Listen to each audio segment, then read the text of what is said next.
The Epstein files fallout once again spreading across the Atlantic to the UK. Britain's former ambassador to the United States, Peter Mandelson, is resigning from the upper house of Parliament over his ties to the late sex offender. Even more stunning, one British royal is calling out another.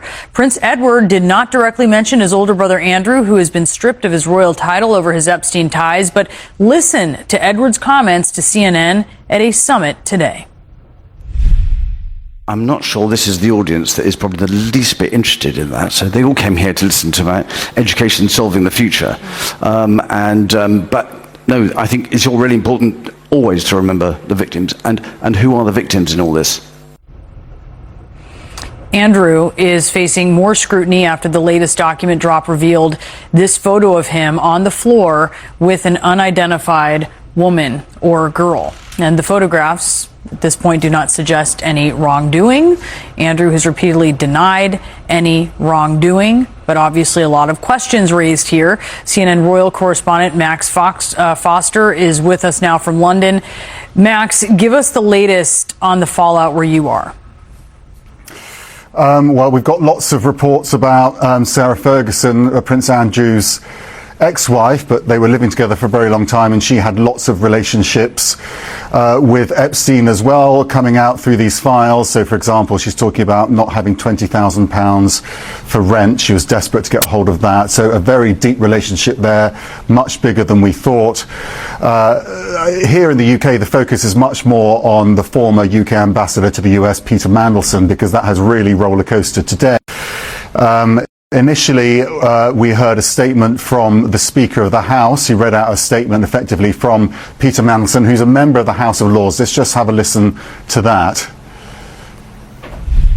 My Lords, given the public interest and for the convenience of the House, I've decided to inform the House that the Clerk of the Parliament has today received notification from Lord Mandelson of his intention to retire from the House, effective from 4th February.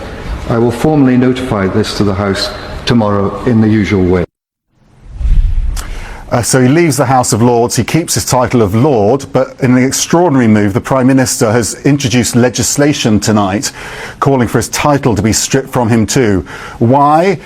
This is because there were correspondence in the Epstein files between Epstein and Mandelson, which suggests that Mandelson, as business secretary under Prime Minister Gordon Brown, was leaking internal government information, market-sensitive information, which Epstein could have used to make money, effectively.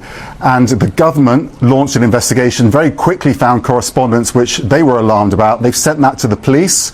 Gordon Brown sent correspondence to the police as well. And tonight, in the last half hour, we've heard the British police are now investigating Peter Mandelson, the first criminal investigation coming out of this latest drop of Epstein files. That is quite the bombshell. Max Foster, thank you so much for the latest there. Former President Bill Clinton and former Secretary of State Hillary Clinton have reached a deal to testify in the House investigation of Jeffrey Epstein. The agreement means they will avoid a contempt of Congress vote. Sources telling CNN the Clintons will be deposed on February 26th and 27th, but they've added a new twist. They want to answer the Oversight Committee's questions in a public hearing. It's not clear if the Republican chair, Congressman James Comer, will accept that request. President Clinton has never been accused of any wrongdoing with Epstein, and his spokesman has said Clinton denies knowing of Epstein's crimes and cut off their relationship before they came to light. Last night, the Deputy Attorney General once again signaled there will likely be no further criminal charges stemming from the Epstein files. It is not a crime to party with Mr. Epstein. And so as horrible as it's not a crime to email with Mr. Epstein. And some of these men may have done horrible things. And if we have evidence that allows us to prosecute them, you better believe we will. But it's also the kind of thing that the American people need to understand, that it isn't a crime to party with Mr. Epstein. Let's bring in Sarah Fitzpatrick of The Atlantic, an investigative reporter who has covered Jeffrey Epstein extensively. And just first, what is your reaction there to what we heard from Todd Blanche, and what are survivors telling you about it? I mean, I think it's really hard to square what Todd Blanche is saying there versus what he has spent money on for the Justice Department, of taking hundreds and hundreds of attorneys to review these documents, to work overtime.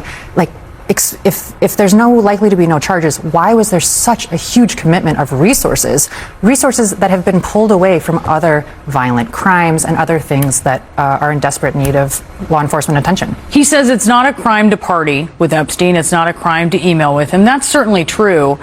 But you've heard critics of what he's saying say it's very curious to party with Epstein or ask to go to his island or email with him after you know that he is a convicted pedophile. And that raises a lot of questions, and the DOJ should be more interested in investigating that. So where does that leave things, and why aren't they?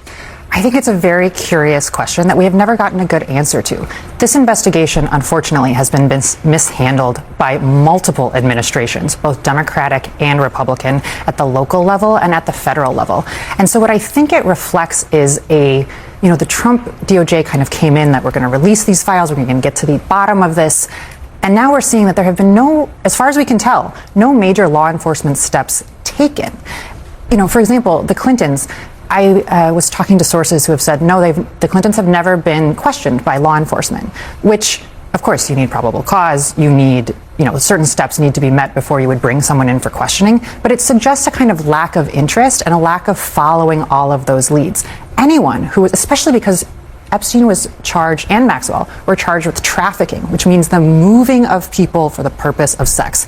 Anyone who was at these parties, who had knowledge of their whereabouts, how communications were done, how the planning was, they have material information that would be important to investigators. So it just suggests that this was never really about getting answers, and especially answers that might not reflect well on the Justice Department. So what should lawmakers be interested in learning from the Clintons? I think there's a lot to be learned about, Epstein's behavior, his confidants, how he responded to allegations, questions about even how he made his money. One of the things that has been so frustrating for me as an investigative reporter is up until these files were released over the weekend, it was very unclear what Jeffrey Epstein did all day. Now I have a better sense, which is email a lot, and cultivate this network very deliberately. But I think there's anyone who was in his orbit, who understood who was involved, who may have had knowledge, that's all relevant information. It doesn't mean that they were aware of criminality, but it means that they have insight that might bring investigators towards people that did. And then on this issue of redactions, there is a hearing tomorrow, and you have lawyers for victims saying, yeah, our victims sort of trusted DOJ to have all of these files put out, but you put out these files with a ton of their personal